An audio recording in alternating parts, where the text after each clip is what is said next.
Well, it's time now to look at the first week of Parliament, or more accurately, the first 2 days of the sitting, the throne speech and the responses to the throne speech. I'm joined now by Joël-Denis Bellavance. He's Ottawa Bureau Chief for La Presse. Michelle Carbert is the parliamentary reporter with the Globe and Mail. And Lévesque is a political reporter with La Presse canadienne. All three of you, thanks for coming in. Good to see you. Good to see you. We'll start just briefly with something which caught a lot of people's attention and it caught a lot of people by surprise, and that was the selection of a new speaker and a bit of a surprise in the sense that Jeff Regan was not re-elected.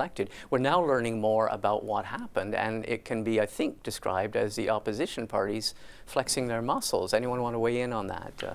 You could describe that as a little rebellion of the opposition parties. They control the House now because they've got more numbers. And I was suspecting that this was the case because I was expecting Jeff Regan to win that race. Yeah. Usually the incumbent has some advantage. And also, I think the Bloc Québécois was seduced by one comment by Anthony Rota when he appealed to the fact that the Speaker of the House must not only know the French language, but also understand the culture of those who speak that language. And I think that seduced the Bloc Québécois members who are still making up 32 MPs. And Michelle, it was more or less, I mean, the Conservatives sent the word around, right, that they did not want to vote for, that they wanted somebody besides Jeff Regan. Mm-hmm.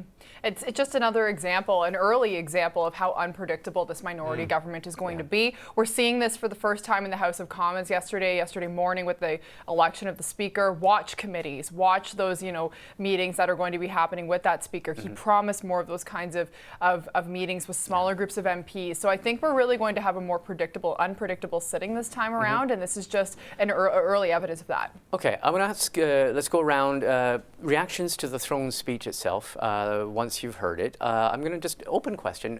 Anything surprise you? Anything stand out particularly in the throne speech? Start with you, Catherine. Well, I have to admit, the first time I read the throne speech, I thought it was like an Oprah show. You get something, you get something. And then because every party had something they could relate to, for it be tax cuts or, health insurance. So, but reading it more carefully, then you understand that there are some words missing in there, and it's very significant, including pipeline and oil. Those words are definitely not in there. And it's very significant because the Bloc kind of used this argument and said, well, look, there's no explicit mention of oil and gas in there, so we can do whatever we want with this. And then after Blanchet announced that he was going to vote in favor of that throne speech, and then all the conspiracy theories with the Bloc, siding with the Liberals came on, so the Conservatives picked up on that. And yet that very same thing triggered the Conservatives to say there's no mention of oil and there's no mention of Alberta and Saskatchewan specifically in the speech. Yeah, but to be fair, there was no mention of any province or territory in the speech. The speech had an overarching theme of unity. Yeah. Even though Mr. Scheer went out right after the speech and said there was no mention of unity, the word was used there. It was a call. Working together right. Several times. And there was also an underlying tone of the regional divisions in this country right now. And without speaking to any region in particular, they did hit a little bit in the climate section, which stings to Albertans on the desperacies in the resource sector right now. So, definitely, if you do a control-find function on your computer in the throne speech, you're not going to find the word oil, but there were little flicks at that in the speech. Okay, it's a bit ironic that, as that speech was made this week, the constructions of the Trans Mountain pipeline started. So there is some actions on the field, maybe not specifically in the speech from the throne, but there was some good news on the pipeline front. I want to go back to what Catherine said. The word pipeline was not there maybe to appeal to parties like the Bloc Québécois and even the NDP, but also maybe to make sure that one of the new ministers in Justin Trudeau's cabinet, Stephen Guilbeault, would vote in favor of the speech for the throne because Stephen Guilbeault? Yeah, he is the current heritage minister, and he is an avowed opponent of pipelines. So if that word had found itself in the speech from the throne, it may have caused some problems for the Liberal government itself. So that's why those two elements were taken into consideration to avoid any reference. And it's interesting you should mention that because Prime Minister Trudeau, in his response to the speech from the throne today, when he stood up, one of the first sentences was talking about construction started just this week on the Trans Mountain pipeline. He wanted to add to the way the speech had been spun or reacted to.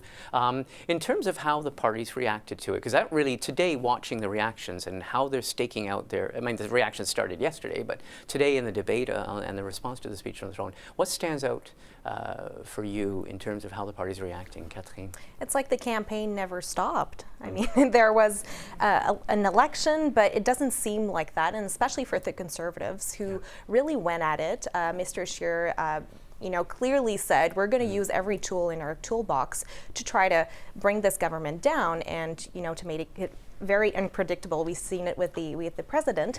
That's just only starting. And then the other parties, want to collaborate maybe a bit more, but already we've seen the NDP flex their muscles a little bit and saying, well, we're not going to vote in favor of their own speech. So, and then the Bloc Québécois collaborating with the Liberals. And I think the Liberals found their dance partner, at least for the start of this parliament. Michelle, what do you make of how the parties choose a party or choose the reaction you found the most interesting? Right, we've been talking a lot about the Conservatives, but Mr. Singh really had a rough press conference yesterday, dancing around whether he would vote in favor, whether he would table an amendment. Whether he had a right to have an amendment. Whether he had a right to, as the fourth place party to have an amendment, and kind of demonstrating that maybe there's still not that full grasp of how minority parliament works. Yeah. So that being said, they can all come out and say whatever they want, but the real action will be if and when we go to vote on this throne speech and whether they put their words, where their mouth is. Yeah. One of the irony of the reaction so far is the fact that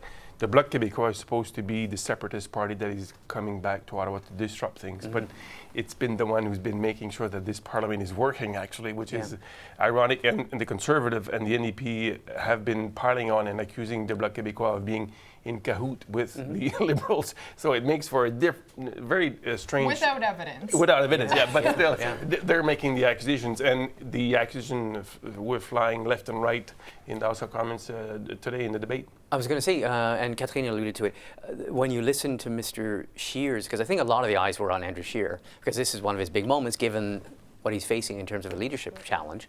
When you watched his speech, because he was the first to reply, when you watched him, he was very aggressive towards a lot of different parties. He was aggressive towards the NDP. He got into a match, a bit of a tiff with Charlie Angus, calling him despicable, and then with regards to the Bloc, came out very offensive, well, not very aggressively against a lot of different parties as well as the government. Well, clearly he's trying to change the channel because there's so many issues around his leadership. So he's trying to show he's the tough guy and he can really bring this government to account. And also, well, it's interesting because they're taking, whether he likes it or not, they're kind of putting themselves in a position where they're really like the Reform Party 2.0. They're really putting themselves in. He's doubling down position on a lot of issues, isn't he? Yeah. I mean, one of the things that came up was taking, first of all, Jason Kenney's rhetoric, but also the rhetoric from Joe Oliver, former Natural Resources and Finance Minister, when he talked about foreign-funded environmental radical groups infiltrating our environmental assessment process. That was one of the first things out of his mouth in response. So very aggressive language. Well, he's laying the ground for the next few months. I mean, we're looking at a leadership vote at the convention next year, and Mr. Scheer needs to align himself, make it very clear where he stands in this party. Is he the progressive that not a lot of Conservatives believe him to be, and he made that very clear during the election. And right now, based on these early days, he's digging his heels in on the positions that he had. I wouldn't be surprised if these social issues that he struggled with during the campaign come up again. Yeah. And we've seen some high-profile Conservatives challenge his leadership. But what I really am curious to see is what's happening at the local level and what the MPs are actually saying, because a lot of these people who are opposing him are no longer in the party in that sense. They're they've left. They were the Harper era, so we need to give him a little bit of time.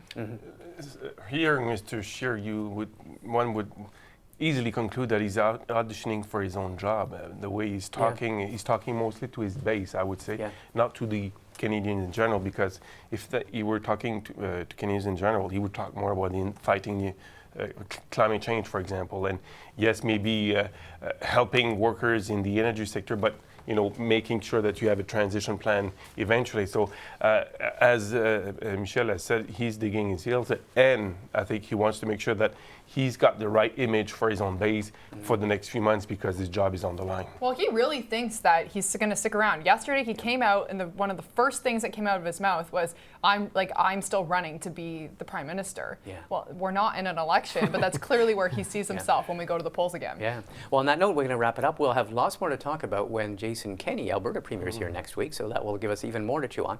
I want to thank all three of you for coming in. Thanks. We survived the first 2 days of Parliament. Have a good weekend. Thank you. Same to you.